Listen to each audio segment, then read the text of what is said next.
안녕하세요. 맥킨의 지혜투자클럽입니다. 셀트리온. 자, 하반기 어떤 이벤트도 긍정적이라는 KB증권의 이제 리포트도 나왔고요. 유안타증권에서도 매수 의견 리포트가 나왔습니다.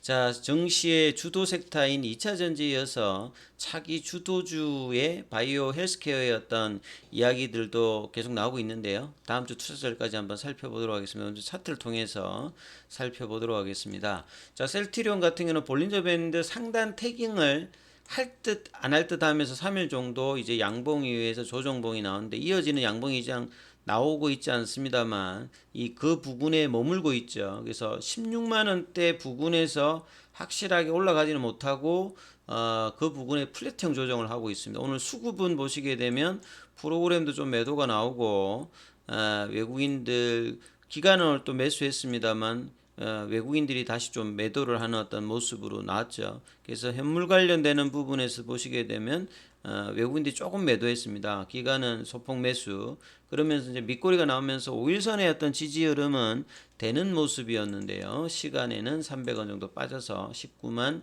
2천 원 정도.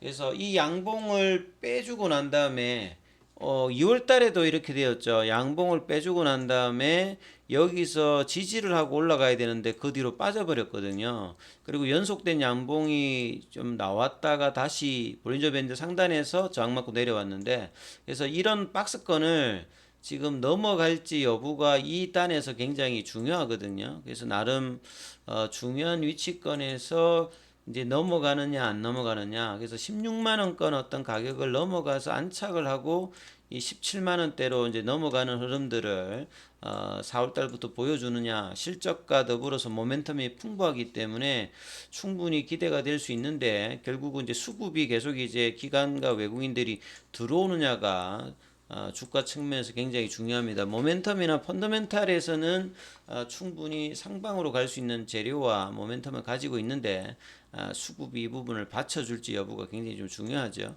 그래서 셀트리온은 뭐 그냥 보합권에 끝났고요. 헬스케어도 강보합, 제약 같은 경우도 강보합세로 끝나는 모습을 좀 보였습니다.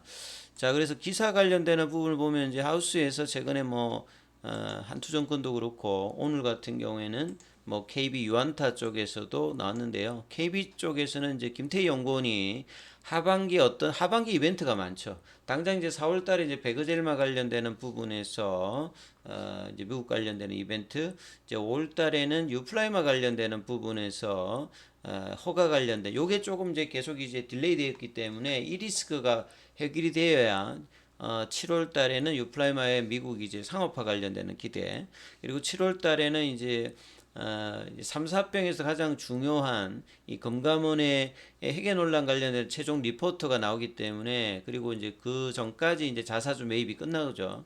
그러면 7월 이후에는 3, 4병에 관련되는 이제 구체적인 이야기가 나올 수 있기 때문에 이런 부분, 그리고 이제 뭐 10월 달에는 셀트리온의 이제 램시마스시의 미국 허가 관련되는 부분, 요게 되면 이제 신약 개발사로의 어떤 리레이팅이 나올 수 있는 어떤 이벤트들이 4월 달부터 연말까지 계속됩니다. 그리고 실적 관련되는 부분들도 여전히 기존의 램시마 SC가 끌고 있고 새로운 베그델마 유플라이마 관련되는 어떤 기대감들이 올해 내년에 성장으로 주도하는 어떤 흐름들이 나오죠. 그래서 이런 하반기에 어떤 이벤트가 나와 좋다는 말이 이런 말이고요. 근데 목표 주가 상향은 나오진 않았어요. 21만 원대.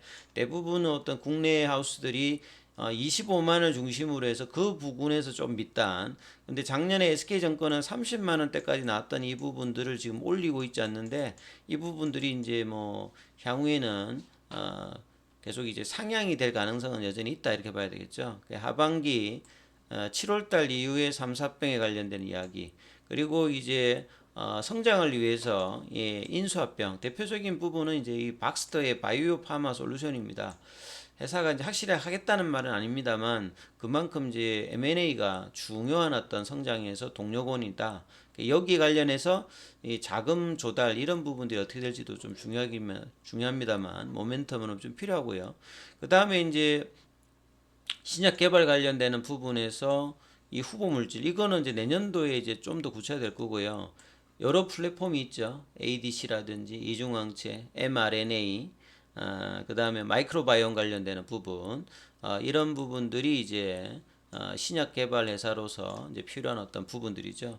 그래서 헬스케어의 어떤 합병은 일단 단순한 지배 구조가 되면 뭐 뒤에도 이렇게 나옵니다만 이 3, 4병이 이제 상장사 3, 4병이 되면 이 거래 구조가 이제 단순화되죠. 근데 다만 이제 이 헬스케어 쪽의 어떤 재고 관련되는 부분이 이제 통합하게 되면 재고 부담을 좀 어떻게 할 건 매출도 이제 일정 부분 주는 부분이 있을 겁니다.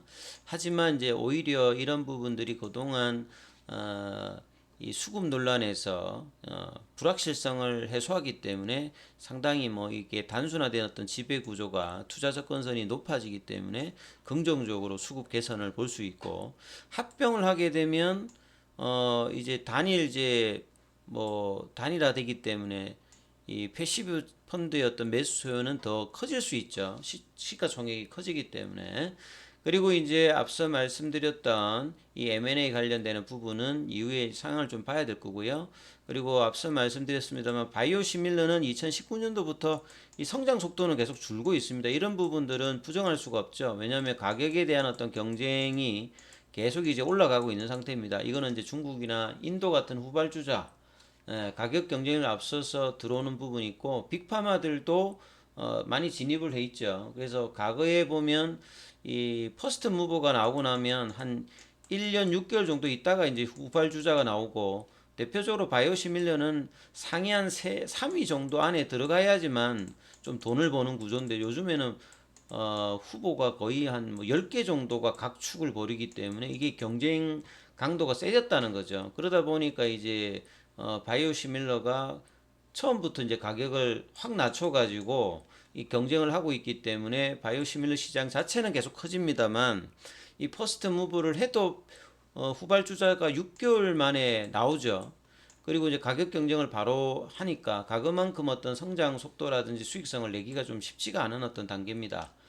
그러니까 이제 가격뿐만 아니라 여러 가지 어떤 경쟁력을 갖춰야 되기 때문에 이런 부분으로 이제 장기적인 성장을 하기보다는 이 신약 중심의 어떤 차세대 먹거리 확보를 서정희 명예회장도 이제 굉장히 중요시 생각하고, 이런 부분들이 한쪽으로는 M&A, 한쪽으로는 이제 여러 이제 플랫폼 기업들 플랫폼 도입이 굉장히 좀 중요하게 전략적으로 지금 보고 있다. 그래서 이런 부분들을 처리하기 위해서는 서정진 명예회장의 복귀가 굉장히 좀 필요했다, 이렇게 보는 거죠. 올해 1분기는 이제 작년 대비해서는 실적이 분명히 좋습니다. 작년 1분기 나빴기 때문에 그래서 6,354억, 2,072억 영업이익 정도로 좀 기대를 하고 있어서 분기사상으로는 가장 실적이 좋고 컨센서스 대비보다 좋아요. 그리고 장기적으로 유안타 정권에서 이제 내는 리포트를 보게 되면 2023년도까지 보면 거의 3조 가까이 되고요. 이러다 보니까 이제 실적은 증가되는데 주가는 안 올라가다 보니까 퍼레이쇼가 이제 장기적으로 보면 코로나 때 굉장히 고성장을 받았다는 부분은 결국 레키로나의 어떤 상업화의 어떤 성공 기대감과, 그러면 신약 개발사로서의 어떤 높은 PR을 좀 부과를 받았다가 레키로나가 상업화가 좀 제대로 안 됐기 때문에 여기에 대한 어떤 퍼레이쇼가 거의 주가만큼 절반 정도로 좀 내려와 있는 상태거든요. 이런 부분들이 다시 성장의 가속화를 하기 위해서는 이런 어떤 신약 관련되는 부분이나 M&A 이런 것들이 굉장히 필요하다. 이런 게 이제 지금 굉장히 중요하고, 그런 측면에서 보면 이제 주가는 굉장히 좀 저평가되어 있는 영역권에 들어와 있죠. 그래서 유안타 정권에서 내용도 보면 여기도 목표가가 21만 원대입니다. 그 매출의 영업이익은 조금 차이가 있고요. 그래서 내용을 보게 되면 램시마 SC 관련되는 부분이 지금 실제로 실적 관련되는 부분은 가장 중요할 거고요. 올해 이제 10월 달에 미국의 성인 대비해서 헬스케어 쪽으로 물량이 들어가는데, 램시마보다는 램시마 SC 제형이 거의 신약에 준할 만큼 가격이 일단 높습니다. 그래서 램시마 SC가 많이 출하된다는 말은 이 OP 마진이 당연히 좋아진다는 겁니다. 이렇게 이해를 하시면 될 거고요. 그래서 올해 10월 정도에 이제 허가 관련되는 부분을 예상을 하고 있고, 허가 시점에 맞추어서 물량들을 이제 헬스케어로 이제 넘어가고 있다, 이렇게 봐야 되겠죠. 그래서 기존에 작년 말 기준으로 6개의 심의를 갖추고 있고, 5개가 추가되면 이제 10개 정도면 보통 암젠이나 요런 데 보면 이제 바이오시밀러가 뭐 10개 이상을 맞추기 때문에 한 10개 정도가 갖춰져야 글로벌 경쟁력을 좀 갖출 수 있다 봐야 되겠고, 여기 추가되는 품목이 아일리아, 프롤리아, 스텔레라 같이 대부분 다 이 블록버스터 관련되는 이 바이오 의약품의 그 이제 시밀러라고 보시면 되겠죠. 그래서 올해 모멘텀이 직판 이후에 얼마만큼 성공하느냐, 그 다음에 이제 유플라이마, 램시마, SC.